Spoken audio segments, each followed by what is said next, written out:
Olá! Hoje eu vim conversar com vocês sobre um tema extremamente importante. E esse tema atinge dois públicos. Um público que ainda não foi batizado e o público que já foi batizado. Em Mateus 12:31, Jesus Cristo diz o seguinte: mas a blasfêmia contra o Espírito não será perdoada. Bom, surge a pergunta: o que é blasfemar contra o Espírito Santo? Para entendermos isso, o que é a blasfêmia, primeiro temos que compreender o que não é a blasfêmia. É pecado, mas não é um pecado imperdoável. O que não é um pecado imperdoável, então? Mentir. Jacó mentiu para Isaac, buscando a primogenitura, e Deus depois perdoou a Jacó. Matar. Matar não é blasfemar contra o Espírito, não é um pecado imperdoável. Por quê? Moisés matou um egípcio e depois Deus o perdoou e usou grandemente para abrir o mar e retirar o povo ali da região do Egito. Adulterar também não é um pecado imperdoável. É sim um pecado, mas não o pecado imperdoável. Porque Davi adulterou com Betseba, depois Deus o perdoou e foi considerado um homem segundo o coração de Deus.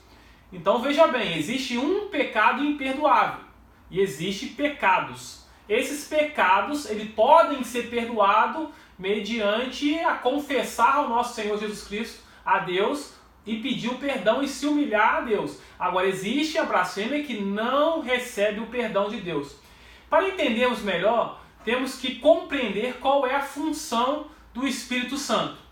Aí eu vou convidar que vocês leiam depois Marcos 1:12, onde diz que após Jesus ser batizado, ele foi impelido pelo Espírito para o deserto.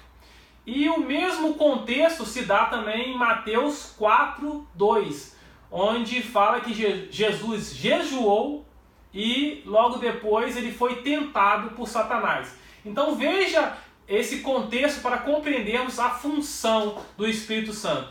Impelir significa empurrar, impulsionar. Então, a primeira ação do Espírito Santo é a ação de empurrar, de convencer a pessoa a uma direção que o Espírito Santo conduz para Deus. Então, a primeira ação e função do Espírito Santo em nós é o convencimento de nossos pecados, para assim buscarmos a Deus. Jesus jejuou, ou seja, ele converteu as suas forças. Ele não se alimentou do alimento da terra, do pão da terra, e buscou o pão espiritual, a força espiritual. Ele converteu a força da carne pela força do Espírito. É a segunda função do Espírito Santo, a conversão. E logo em seguida Jesus sofreu 3 tentações e passou por ela resistindo. Ou seja, ele se santificou mediante as tentações, ele teve uma constante busca pela vontade e pela verdadeira palavra de Deus. Ou seja, uma separação da vontade da carne. Então as funções do Espírito Santo nós podemos observar claramente nesse contexto, que é o convencimento, sendo nós convencidos dos nossos pecados, impelindo para a direção da santificação do nosso Deus. Segundo, a conversão, nós convertemos o nosso coração. E o terceiro, a santificação. Observe que Jesus sofreu 3 tentações. A santificação é progressiva, ela é constante, ela é necessária, essa separação da vontade da carne para a vontade do Espírito. Então, tendo entendido quais são as funções do Espírito Santo, temos que entender o que é blasfemar. Blasfemar é falar mal, é opor-se. Bem especificamente, é uma constante resistência, ou seja, resistir. Então, lá no início do texto, em Mateus 12:31, Jesus falava com os escribas e falava também com os fariseus.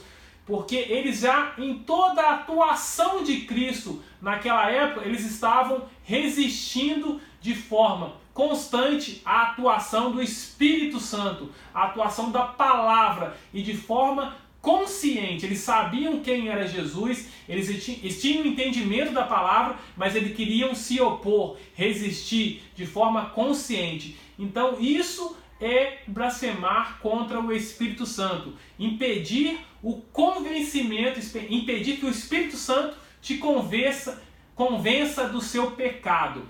Então eu iniciei falando de dois públicos. Quando não batizamos, o Espírito Santo ele está trabalhando. Se você está assistindo esse vídeo até agora, é porque o Espírito Santo está trabalhando em seu coração, colocando desejo, colocando a vontade, colocando o prazer de escutar, de tentar entender a palavra de Deus. Então não se oponha a essa vontade, se curve, cada vez mais busque o querer, a vontade de Deus, para que você não blasfema contra o Espírito Santo. Ou seja, uma resistência constante contra a palavra de Deus pode chegar num determinado ponto que o Espírito Santo se afasta. E se não tem mais o Espírito Santo para te convencer, como que ficará convencido do pecado? E aí não tem mais salvação. Por isso que blasfemar contra o Espírito Santo não tem salvação, não tem perdão.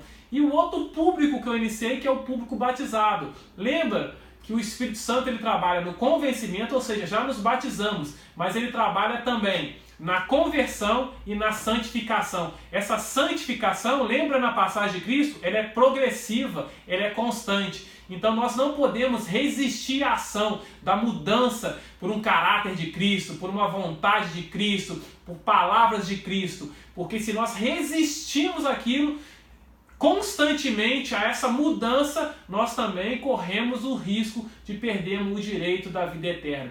Então medite nessa passagem, nesse contexto, dá uma lida na passagem bíblica do contexto que foi falado, para que Deus possa adentrar no seu coração e trazer extrema sabedoria para a sua vida e para o seu viver. Que a paz de Deus esteja em vosso coração.